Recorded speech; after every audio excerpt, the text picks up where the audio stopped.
بسم الله الرحمن الرحيم والصلاة والسلام على رسول الله. أهلا بكم جميعا في قناة القيمة لتعليم الباترون والتفصيل والخياطة.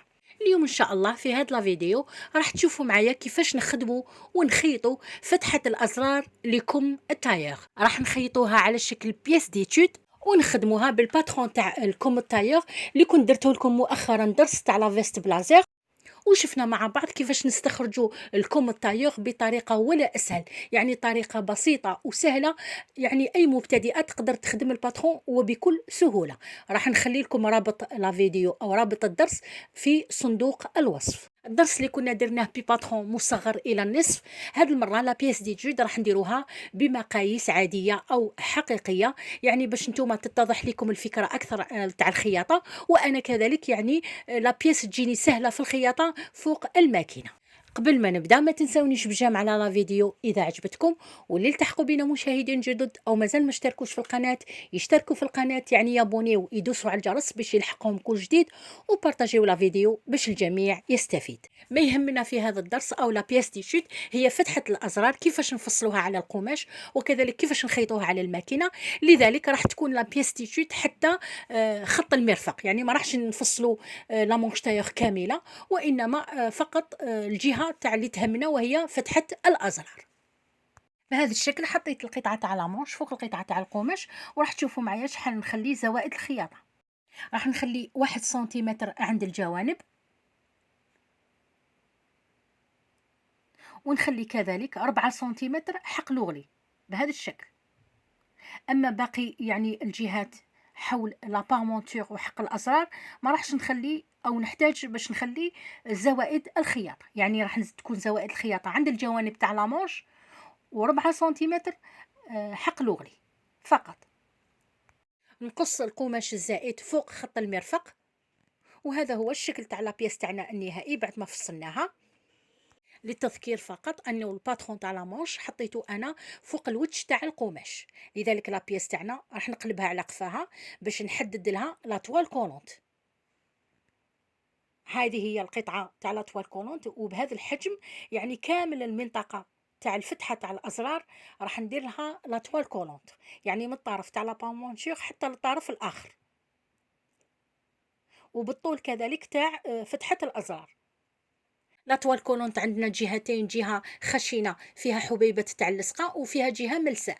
نحط الجهة الخشنة فوق القفا تاع القماش، يعني هي الجهة اللي راح تلصق فوق القماش. على كل حال كنت درت لكم من قبل الدرس تاع كيفاش نتعاملوا مع لاطوال كولونت ونحدوها يعني فوق القماش. راح نخلي لكم رابط لا فيديو في صندوق الوصف كذلك. بعد ما حددنا لاطوال كولونت فوق القماش جهة فتحة الأزرار فوق الماكينة، ناسومبلي بهذا الشكل الجوانب مع بعض، الوجه فوق الوجه، ونخيط.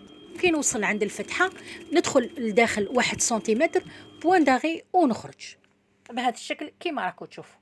راح نفتح كذلك الخياطة بيدي قبل ما نروح نحددها بالحديد بهذا الشكل، يعني باش يعني تتحدد لي بكل سهولة.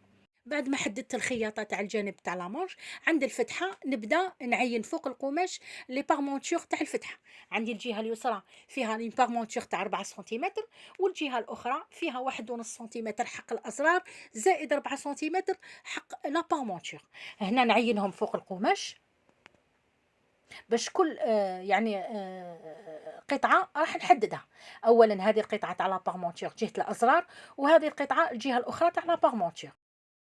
هنا قطعتي لا بارمونتور على الجهتين بعد ما طويتهم وحددتهم بالحديد بهذا الشكل كيما راكم تشوفوا.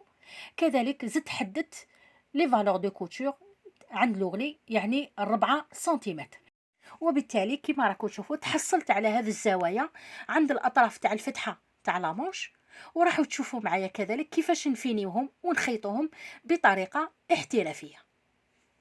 نروح اولا نكرونتي هنا عند هذه الزاويه، يعني نهايه الخياطه تاع الجوانب وبدايه الفتحه، باش هكذا زوائد الخياطه تاع الجوانب يتفتحوا لي عند هذه المنطقه بكل سهوله.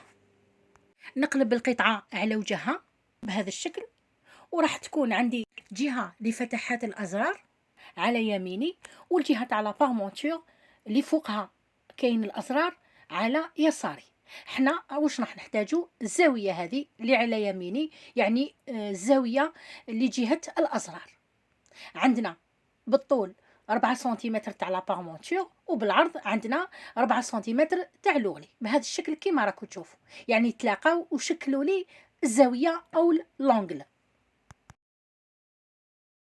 راح نجيب مسطره وبالكريتايور راح نرسم خط فوق راس الزاويه كيما راكم تشوفوا، يعني من الجهه تاع لابارمونتور يمر فوق راس الزاويه حتى للجهه الاخرى، يعني 4 سنتيمتر تاع لوغلي.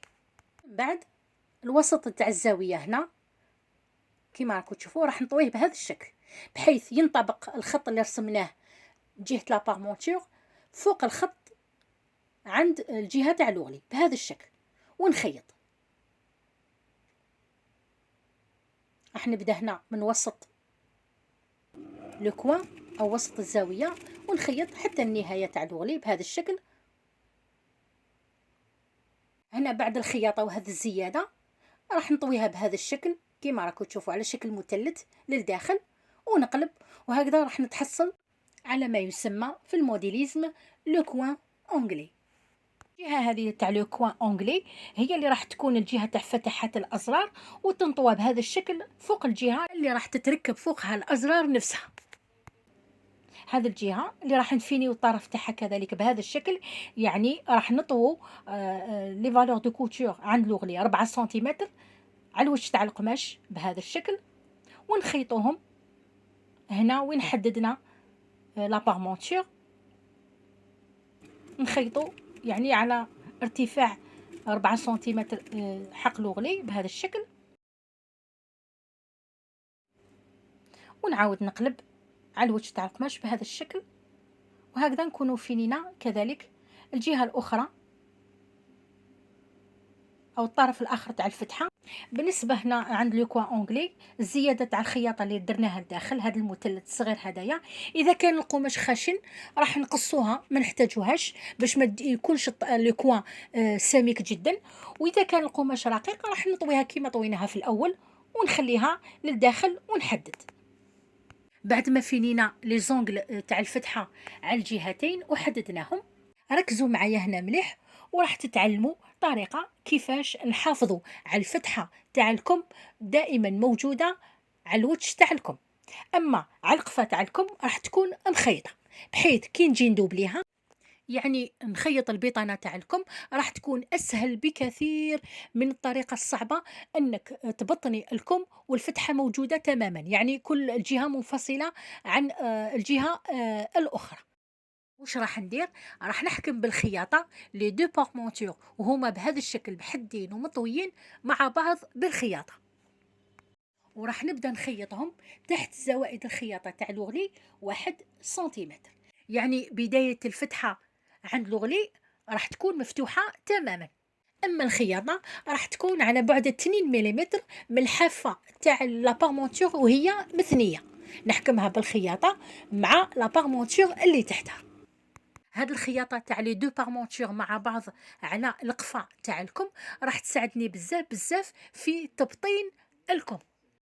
نقلب على الوجه وفي نفس الوقت راح نحافظ على الفتحه تاع الازرار وتكون موجوده بهذا الشكل كيما راكم تشوفوا، والبدايه تاعها يعني الاطراف راهم واضحين، كل طرف مستقل عن الطرف الاخر.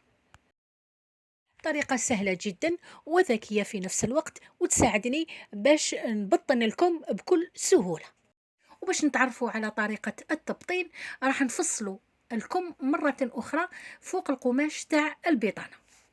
لا دوبلوغ راح نفصلوها حتى خط المرفق كما فصلناها على القماش تاع الكم، لكن هذا المرة بدون لي بارمونتور عند الجوانب تاع لي مونش، لذلك أنا اختزلتهم بهذه الطريقة ما راحش نحتاجهم، ونفصل بقية الكم عادي، يعني راح نخلي 1 سنتيمتر عند الجوانب، وكذلك عند لوغلي راح نخلي 1 سنتيمتر.